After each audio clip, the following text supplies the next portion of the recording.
오늘 본문 말씀은 야곱이 임종하기 직전에 12아들을 불러 모아놓고 유언을 남기면서 축복을 하는 그런 내용이에요. 그런데 오늘 읽은 내용 중에 축복만 있는 건 아니죠. 유다와 요셉 지파에 대해서는 축복이에요. 그런데 르벤, 시므온, 레위 지파에 대해서는 축복이 아니고 완전히 저주가 들어 있습니다. 아니, 이 돌아가시는 어른이 자식을 앞에 놓고 좋은 말만 하고 가셔도 좀 모자랄 판에 왜 이 무서운 심판의 이야기를 하는가, 우리가 이제 이렇게 생각해 볼 수 있어요. 그런데 여러분, 나는 이제 죽고 떠나면 그만이지만 내 자식들은 하나님 앞에서 바르게 살아야 하니까 바른 신앙인이 될 수 있도록 하는 게 축복이죠. 잘못했는데도 잘했다 그러고 가면은 그 정말 잘한 줄 알고 예수 잘못 믿으면 큰일 나는 거 아니겠습니까? 그러니까 이 지금 이제 축복의 말씀이긴 하지만 그 안에는 고쳐서 매를 때려서 바른 사람을 되게 하는 그런 의미가 지금 이 안에 담겨 있는 겁니다. 바꿔 얘기하면 기독교 신앙은 하나님의 사람으로 성숙하게 해서 복을 받게 하는 게 이게 정말 의미가 있는 거예요. 그런데 신앙으로 변화되지 않고 그저 하나님을 살살 기분 좋게 꼬셔가지고 내가 복을 받게 하겠다, 이거는 이 하나님을 우상으로 착각하는 거죠. 하나님이 무슨 잡신도 아니고, 하나님이 그 사람의 마음을 모르십니까? 우리 중심을 다 알고 계시고 우리 인격이 어떤 수준인지 다 알고 계시는데 그 가문이설로 하나님께 복을 받겠다, 이건 안 되는 겁니다. 그렇기 때문에 야곱은 자식들에게 아주 따끔하게 할 거는 굉장히 따끔하게 얘기를 하고 이제 말씀을 마치는 겁니다. 오늘의 내용은 예언이 또 들어있습니다. 예언. 그래서 야곱이 죽은 후에 출애굽하고 이제 가나안 땅에 들어갑니다. 그리고 가나안 땅에 들어가서 땅을 나누죠. 12지파가. 그리고 사사시대를 살아요. 오랫동안 사사시대를 살다가 이제 다윗 왕조, 사울 시대가 끝나고 다윗 왕조가 완성되는 시기까지를 예언으로 내다보는 거예요. 내다보고 이제 예언을 하는 겁니다. 그러니까 시기적으로 보면 한 850년 가까이 되어질 일을 미리 야곱이 얘기를 하고 있는 거예요. 그러니까 이 창세기 안에는 지금 이스라엘의 역사가 어떻게 될 것인가 하는 것을 지금 49장의 짧은 그 안에 다 담고 있는 겁니다. 그리고 심지어는 영적으로 그리스도께서 오실 것까지 이 안에 지금 다 담겨 있는 내용이에요. 그래서 이 49장이 굉장히 중요한 그런 말씀이 되는 겁니다.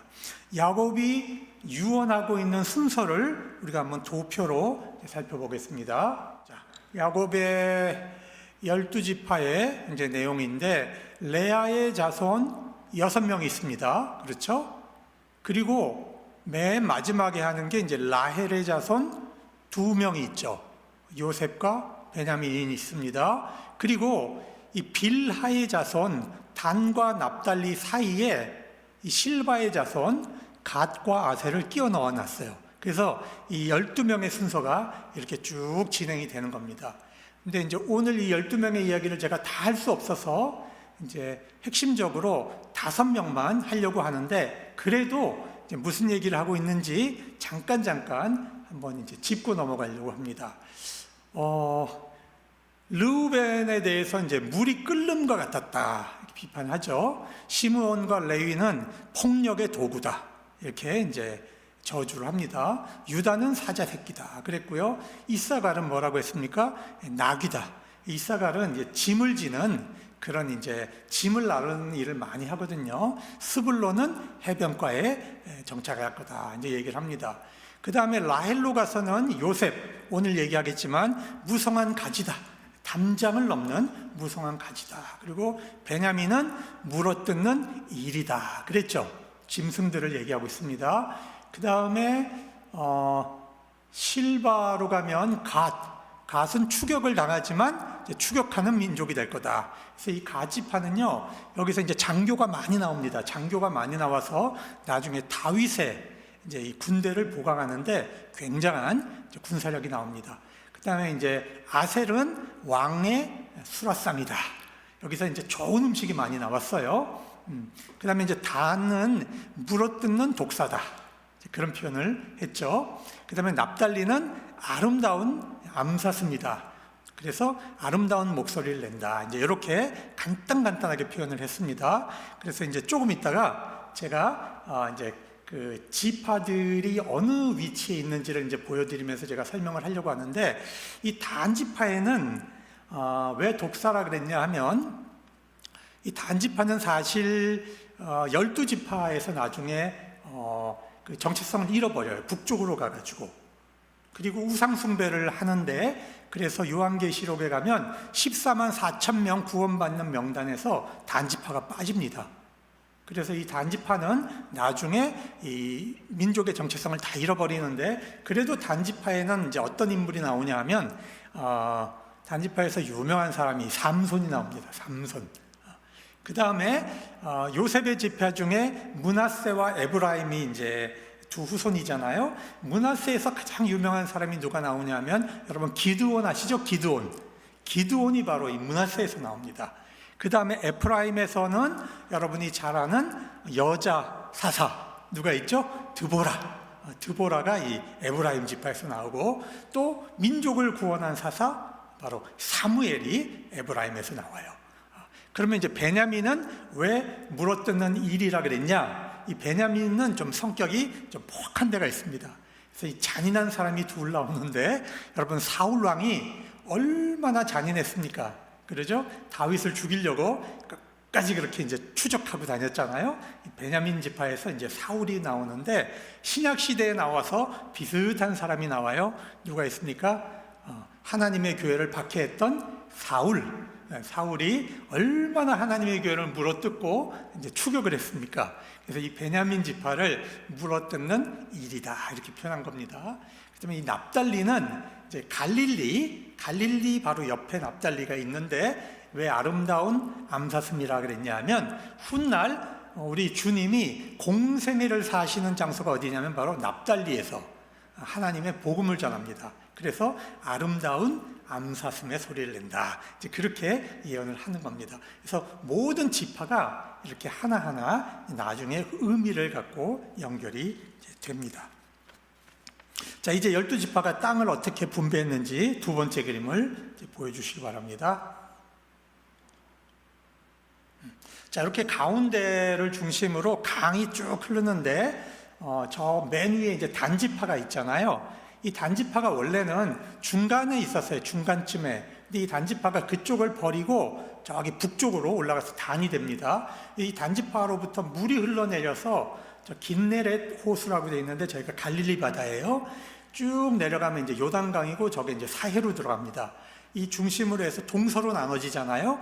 그러니까 이스라엘 백성들이 들어와서 정착을 할 때, 여러분 이 요단강 동편에 북쪽부터 이제 므낫세 지파가 차지하고, 그 밑에가 갓 지파, 맨 밑에가 르우벤 지파가 이렇게 이제 차지를 합니다.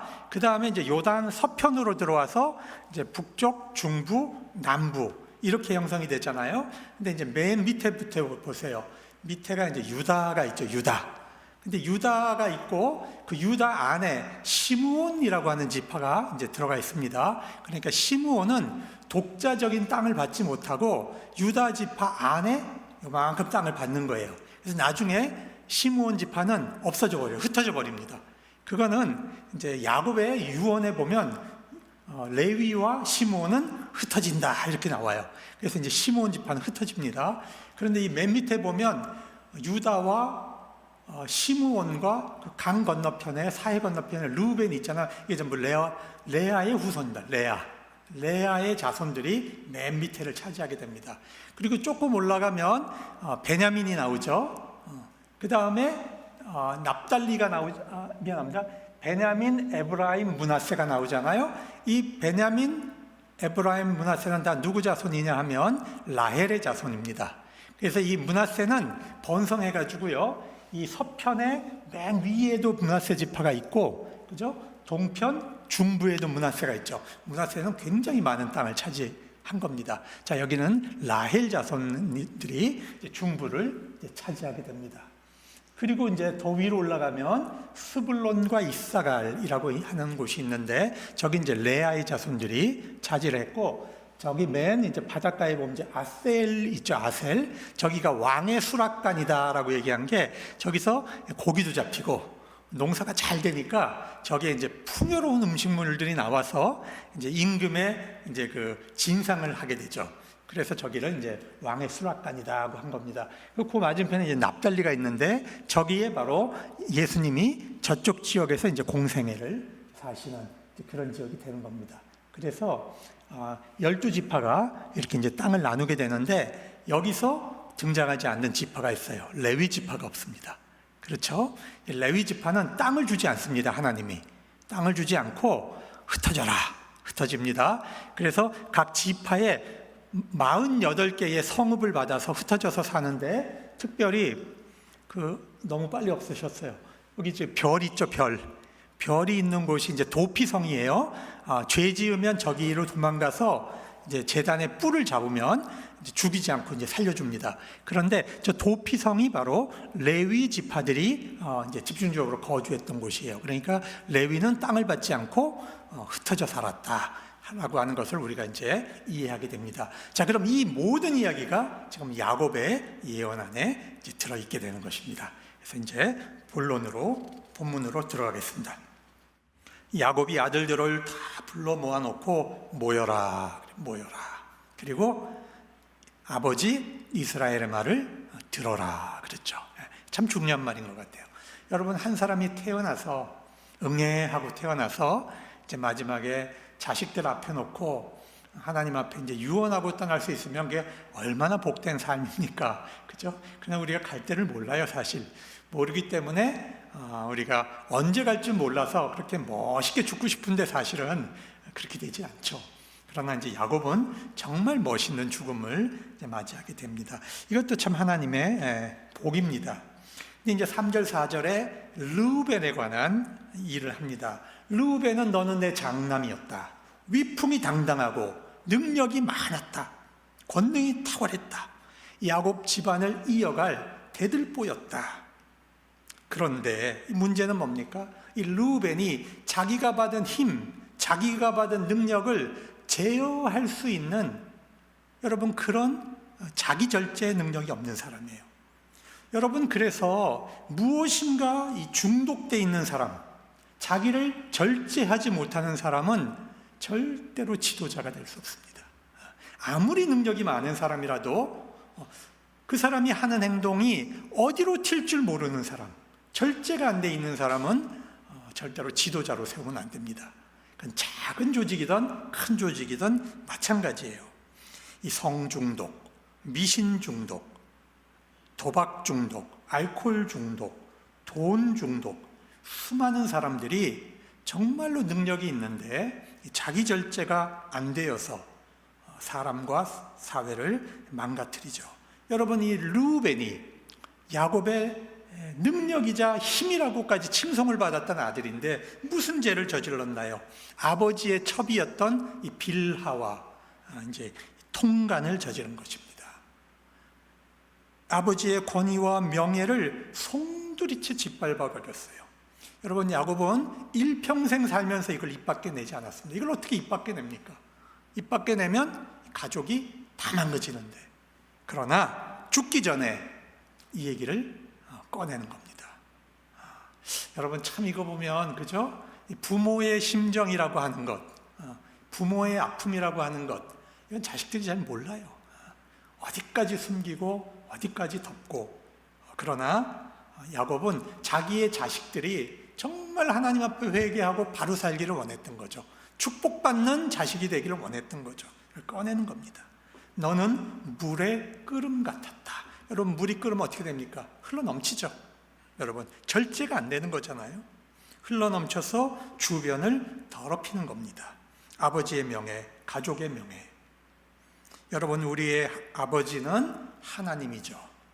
우리의 삶이 우리 신앙인들의 삶이 절제되어 있지 않으면, 우리의 삶이 흘러 넘치고 막 쏟고 다니면 여러분 이것이 어떻게 되는 겁니까? 하나님의 영광을 가리는 일이 되는 것이고 교회를 욕되게 하는 것이고 그로 인해서 정말 구원받아야 되는 사람들이 상처받고 이제 교회를 떠나면 우리가 또 구원의 길까지 막을 수도 있는 거죠. 그러니까 하나님의 사람이 이 절제 있는 삶을 산다는 것이 얼마나 중요한 것인가 하는 것을 보여주는 거예요. 그래서 르우벤에게 너는 탁월하지 못할 것이다 이렇게 얘기했어요.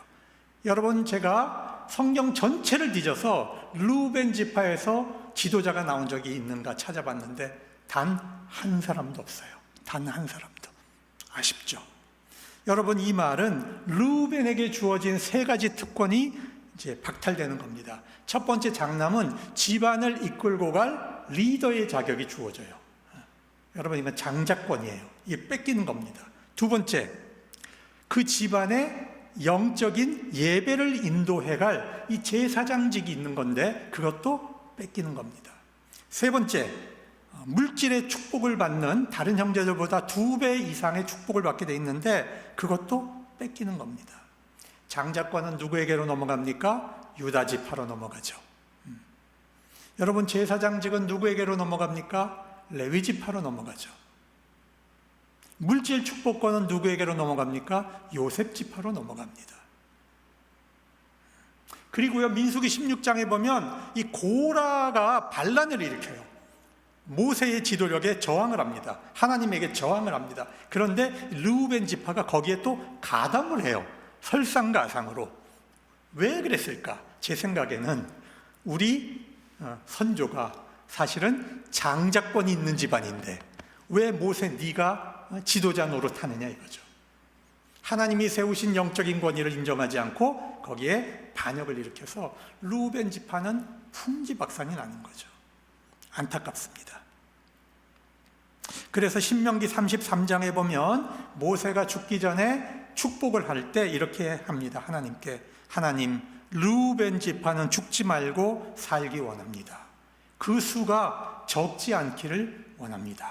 모세가 르우벤을 안타까워하면서 이렇게 말하는 겁니다.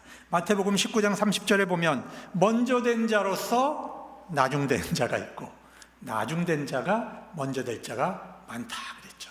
가장 대표적인 지파가 어느 지파다? 르우벤 지파다. 우리가 잘 생각해야 되는 그런 교훈입니다.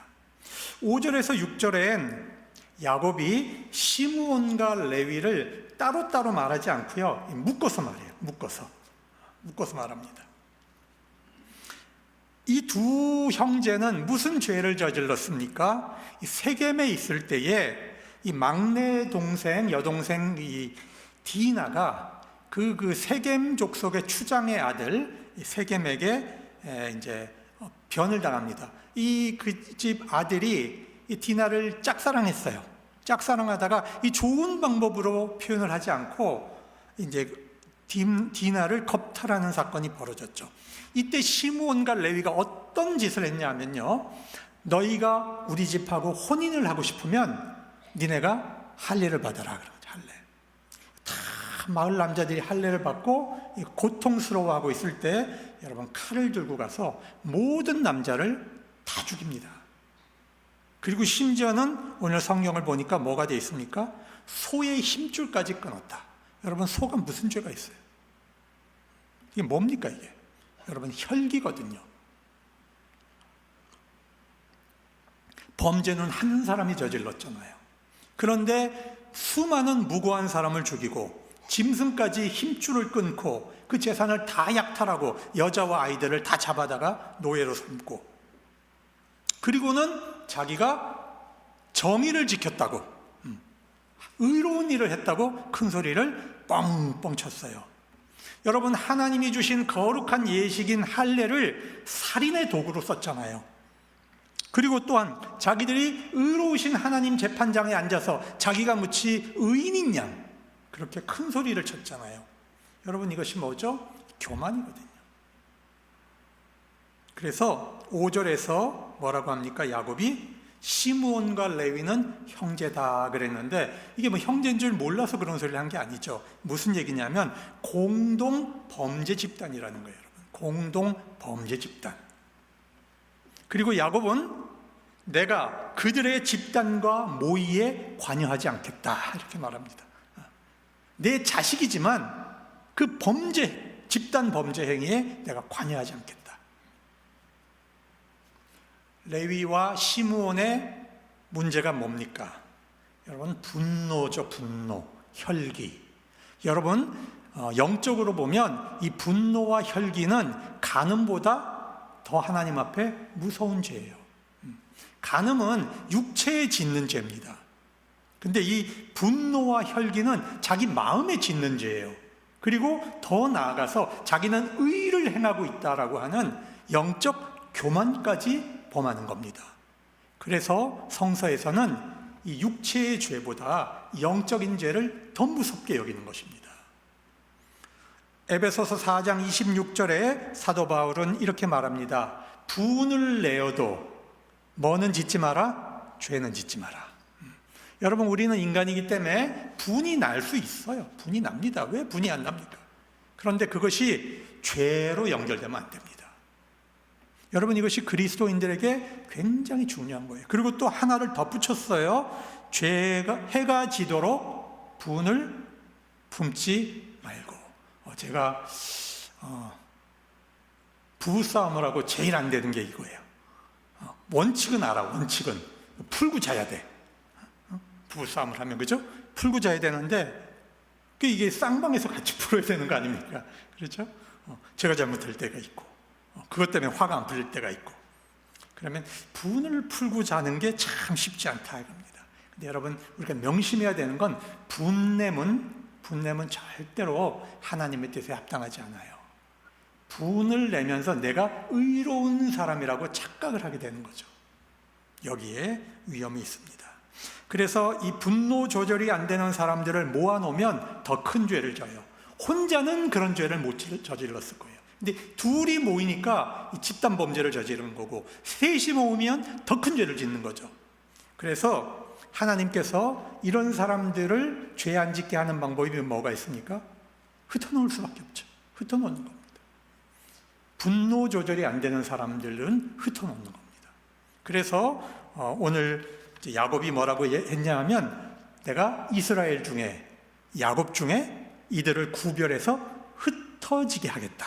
여러분이 하나님 말씀이에요. 흩어지게 하겠다. 자, 오늘 이제 준비한 세 번째 그림을 한번 보겠습니다. 이스라엘 지파가 출애굽했을 때 인구조사를 합니다. 민수기라는 책이 있죠. 이 민수기는 뭐냐면 백성들의 숫자를 조사했다는 거예요. 그 다음에 가나안 땅에서 나와서 애굽에서 나와서 가나안 땅에 들어가기 전에 다시 한번 조사를 해요. 그래서 처음에 조사한 게 1차 조사고 두 번째 조사한 게 2차 조사입니다. 이 두 개를 한번 여러분 이제 비교를 해보시면, 자, 여러분이 가장 숫자가 많은 데는 유다입니다. 유다, 그죠? 74,600명이 나와서 76,500명이 들어갔죠. 40년 사이에 1,900명가량이 숫자가 는 겁니다. 르우벤 지파는 한 2,700명이 줄었죠. 그런데 가장 무섭게 줄은 데가 어디입니까? 시므온입니다. 59,300명이 나왔는데 가나안 땅에 들어갈 때 몇 명밖에 안 남았어요? 22,200명밖에 안 남았죠. 62.5%가 광야에서 소멸한 겁니다.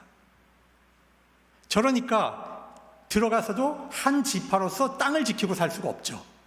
그래서 유다 지파에게 흡수되는 겁니다. 자, 그 다음에 또 여러분이 이제 보셔야 될 거는 레위 지파입니다. 레위 지파는 하나님이 수를 세지 못하게 하는데 이제 별도로 세요. 그랬을 때 22,000명. 그 다음에 들어갈 때 23,000명. 굉장히 숫자가 적잖아요. 그러니까 시므온과 레위는 번성을 하지 못한 거예요. 흩어질 수밖에 없는 그런 이제 운명에 처하게 됩니다. 자, 됐습니다. 그러면 시므온과 레위가 둘 다 흩어졌는데 시므온은 소멸돼 버렸어요. 그런데 레위 지파는 하나님의 복된 제사장의 길을 가게 됩니다. 그것도 참 신기하잖아요, 그죠? 그러면 그 차이는 뭐냐? 왜 시므온은 흩어져 없어졌고 레위는 하나님의 일을 하게 됐는가? 자, 여기서 굉장히 중요한 게 우상 문제입니다. 우상 문제.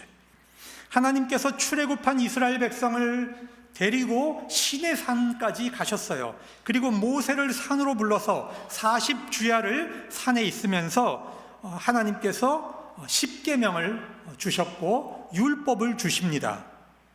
그런데 40일간 모세가 보이지 않으니까 이스라엘 백성들이 불안해지기 시작한 거죠. 누군가가 우리를 지켜줘야 되는데. 그러니까 뭘 했어요? 금송아지를 만들어서 우상을 숭배하기 시작을 한 겁니다. 하나님께서 산 위에서 대노하셨어요.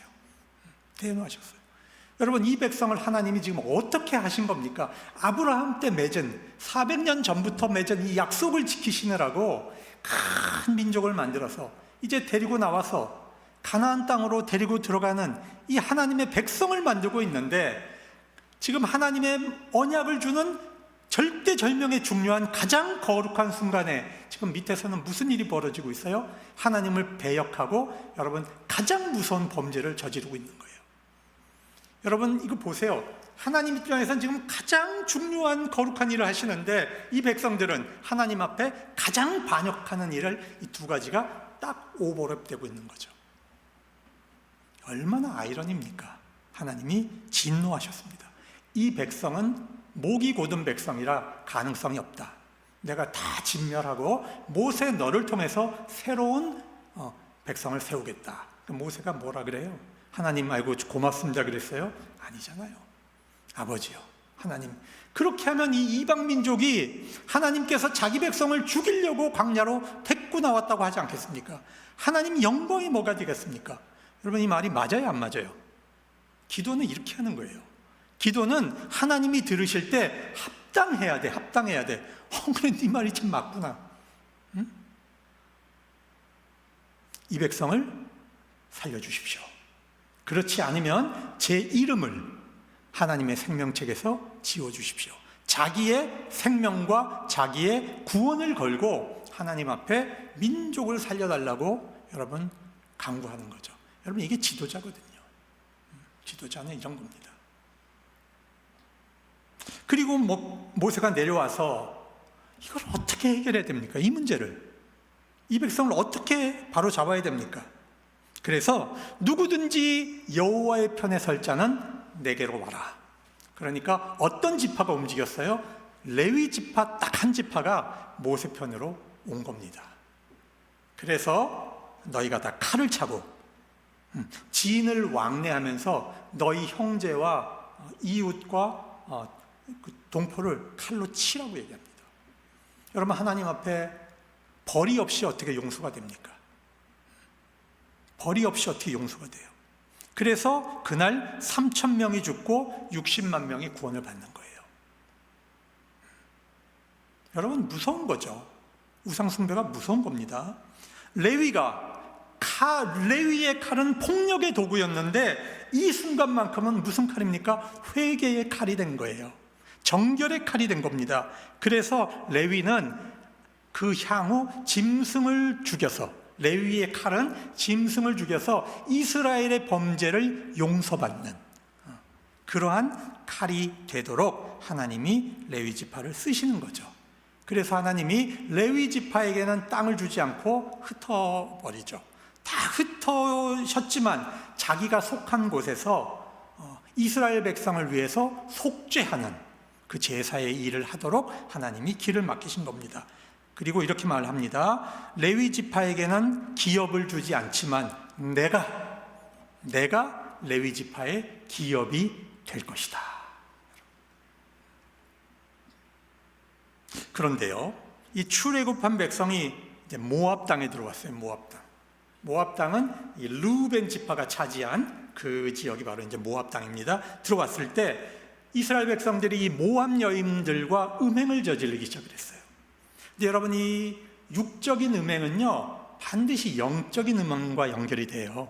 그래서 이 모압 여인들이 믿는 이 바알 부올리라고 하는 이방신을 같이 가서 섬기는 겁니다.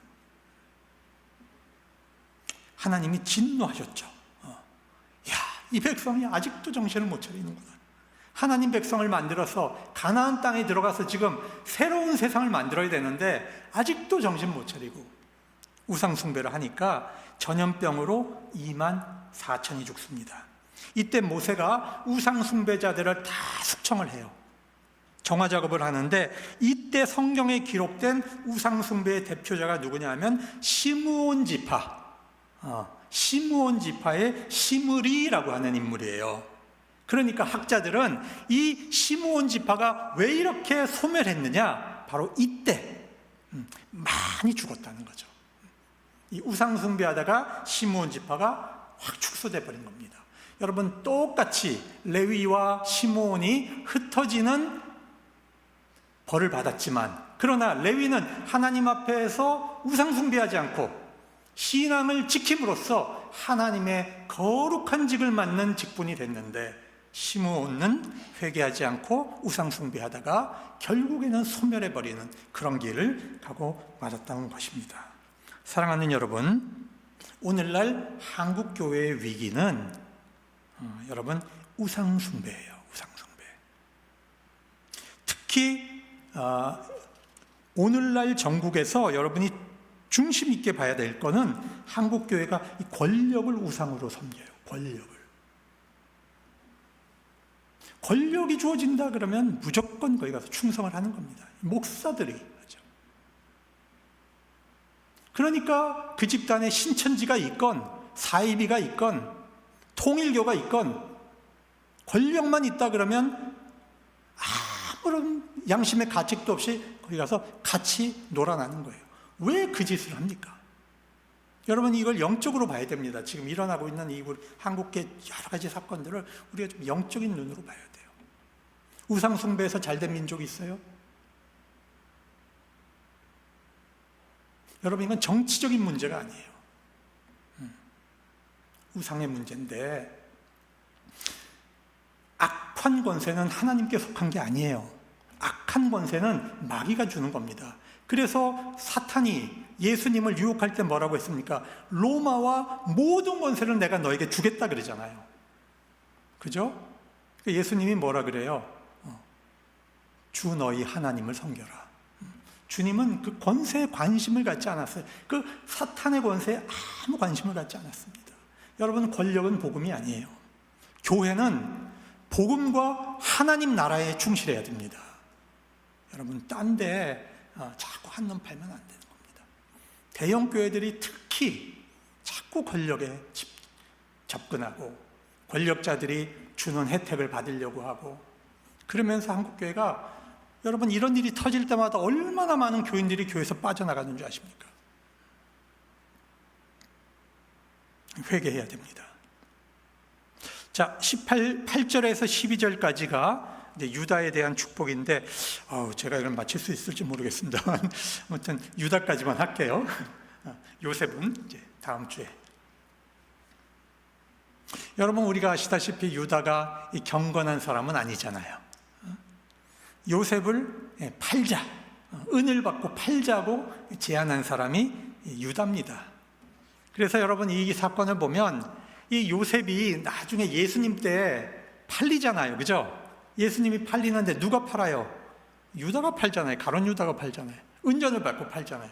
똑같은 스토리예요. 또 이 사람이 이 창녀를 찾다가 신분을 속인 며느리와 관계를 맺고 자식을 갖게 되잖아요. 이 다멜렉에서. 그 이후에 유다는 굉장한 회개의 시간을 이제 보낸 것 같아요. 그리고 많은 변화가 일어납니다. 그래서 애굽에 곡식을 사러 갔을 때 이 베냐민과 아버지를 살리기 위해서 내가 베냐민을 대신해서 대속 제물이 되겠습니다. 그렇게 고백을 하잖아요. 내 동생을 보내주시고 저를 잡아주십시오. 대속물이 되겠다. 이 중보자의 역할을 합니다. 그 과정에서 아버지 야곱의 신뢰를 얻게 됩니다. 하나님은 유다의 회개를 굉장히 크게 보셨고 그를 회복시켜서 사용하십니다. 그래서 이 유다 지파가 여러분 이스라엘의 장자권을 계승해 가게 됩니다. 8절에 보면 유다는 형제의 찬송이 될 것이다 그랬어요. 여러분, 찬송은 하나님이 받는 것이지 사람이 받는 것이 아닙니다. 그런데 여기만 굉장히 독특하게 유다는 형제들의 찬송을 받는다, 이런 표현이 있어요. 이거는 유다 지파에서 왕이 나온다는 소리입니다. 그리고 유다 지파는 원수의 목을 잡는 통치권, 왕권을 계승하게 된다, 이런 예언을 이제 합니다. 그리고 9절에 보면 유다는 사자 새끼다, 이런 말을 하죠. 여러분, 그래서 유다 지파를 상징하는 짐승이 사자이거든요. 계시록 5장 5절에 보니까 이렇게 되어 있습니다. 유다 지파의 사자 다윗의 뿌리가 이겼다, 이런 말이 나와요. 유다 지파 사자 다윗의 뿌리, 누구죠? 바로 예수 그리스도가 이 사탄의 권세를 이기고 왕 중에 왕이 되셨다는 것을 얘기하는 겁니다. 그러니까 야곱이 예언을 할 때는 내 예언이 지금 예수님을 예언하는 것이다 몰랐을 겁니다. 몰랐을 거예요. 그건 이제 성령의 감동에 의해서 예언을 했어요. 그런데 결국 다윗이 왕권을 갖는다는 것이 거기까지를 보고 이제 예언을 한 거죠. 그러나 그 사건은 훗날 예수 그리스도에게까지 이어지는 그런 이제 계시가 이제 되는 것입니다. 40절에 보면 규와 통치자의 지팡이가 떠나지 않는다 그랬는데, 이 49절의 규라고 하는 것은 이 사법권을 얘기합니다. 이 법을 만들고 법을 이제 선포하는 사람이 이제 이 규를 가지고 있는 거예요. 그러니까 사법권과 왕권을 갖고 있는 지파가 바로 유다 지파다, 이렇게 되는 겁니다. 언제까지? 실로가 오시기까지. 그래서 약자들이 실로가 뭐냐, 한번 연구를 해도 이 실로라는 말의 정확한 뜻은 아무도 찾아내지 못했어요. 평화를 주는 사람이다, 하나님께 속한 사람이다, 하나님이 보낸 사람이다, 많은 논쟁이 있는데, 그러나 그거 중요한 게 아니고 여기서 중요한 건 실로가 누구냐면 메시아를 뜻합니다. 메시아. 그러니까 메시아가 오실 때까지 다윗의 왕권이 이어질 것이다 라고 하는 예언을 여기서 하게 됩니다. 그런데 주전 583년에 바벨론에 의해서 다윗 나라가 무너져요. 다윗 왕권이 무너지니까 유대 학자들이 충격이 왔어요. 아직 메시아가 안 왔는데 왜 다윗 왕권이 무너졌을까? 이게 지금 풀리지 않는 거죠. 그래서 그때부터 무슨 생각을 했냐면, 하나님께서 우리를 회개하라고 메시아가 오는 것을 지금 늦추고 계신다, 이렇게 생각을 한 거죠. 그래서 이스라엘 사람들은 메시아를 기다리기 시작한 거예요, 그때부터. 근데 예수님이 오셨어요. 메시아가 오셨는데 지금도 유대인은 그 오신 예수님을 메시아로 믿지 않아요. 참 안타깝게도 지금도 기다리고 있어요. 지금도 실로가 오기를 기다리고 있다는 겁니다. 그러나 우리는 성령으로 인해서 바로 예수 그리스도를 믿고 구원받을 수 있는 길이 우리에게는 열리는 거죠. 그러니까 여러분, 사도 바울이 안타까운 거예요. 왜 우리 민족은 예수를 안 믿냐? 우리 유대인들은 왜 예수를 안 믿냐? 이게 너무너무 안타까워하는 그런 장면들이 나오고 있습니다. 자, 11절 보면 이제 제가 12절까지만 하겠습니다. 11절에 뭐라고 되어 있냐면, 그의 나귀를 포도나무에 매며 그의 암나귀 새끼를 아름다운 포도나무에 맬 것이며, 또 그 옷을 포도주에 빨며 그의 복장은 포도주에 빨리로다. 그의 눈은 포도주로 인하여 붉겠고 그의 이는 우유로 말미암아 희리로다. 자, 이거는요 굉장한 무슨 비밀이 숨겨 있는 얘기는 아니고요, 유다 지파가 물질적 축복도 받는다, 그 뜻인데, 원래 여러분 이 나귀는 일반 나무에다 묶는 거예요, 그죠? 나귀를 포도나무에다 묶어 놓으면 이 나귀가 포도를 먹을까요, 안 먹을까요? 다 먹어버리죠, 그죠? 그래서 원래 포도나무에 묶으면 안 됩니다. 그런데 얼마나 포도 농사가 잘 되는지 막 남아 돌아가. 그래가지고 나귀도 좀 먹으라고 나귀를 이제 포도나무에다 묶는다, 그 소리예요. 그러니까 굉장한 물질적인 풍요가 번성이 와서 이 나귀도 포도나무에 묶어놓을 정도로 이렇게 풍요로운 복을 받을 것이다. 이제 이런 뜻을 여기 얘기하는 겁니다. 그냥 이제 포도의 옷을 빤다는 거는 포도를 따가지고 포도주 담글 때 발로 밟거든요. 그죠? 그럼 이게 막 튀어가지고 옷이 다 이제 붉어지죠. 그럴 정도로 이제 포도가 풍요해진다. 이제 그런 뜻으로 지금 이제 유다 지파가 받을 이제 축복에 대해서 지금 이제 예언을 한 것입니다. 자, 오늘 이제 다 마치지 못했는데 다음 주에 이어서 요셉 지파까지 이제 이렇게 이어가도록 그렇게 하겠습니다. 오늘 말씀을 좀 이제 정리를 하겠습니다. 오늘은 야곱의 유언에서 르우벤과 시므온과 레위에게 이제 내려진 그 저주를 우리가 이제 생각을 했어요. 하나님께 아무런 얼마나 많은 은사를 받아도 여러분 축복을 받아도 절제하지 않는 것, 자기 정리가 안 되는 것, 이건 하나님이 기뻐하시지 않는다는 겁니다. 그 다음에 분노하고 혈기 부리는 것, 이거 하나님께 합당하지 않는 거예요. 설사 죄를 졌다고 하더라도 그 이후에 우리가 하나님을 사랑하고 하나님 앞에 바르게 살려고 하면 하나님이 그 사람을 들어서 하나님의 귀한 일을 맡기시지만 레위처럼 그러지 않고 시므온처럼 우상 숭배를 했을 때는 어떠한 지도자도 그 민족에게서 나오지 않고, 여러분 시므온한테는 아무런 지도자가 나오지 않아요. 레위 지파에서도 아무런 지도자가 나오지 않는다는 겁니다. 우리가 그 사실을 잘 깨닫고 하나님 앞에서 우리가 바르게 사는 그런 귀한 성도가 될 수 있기 바랍니다. 기도합시다.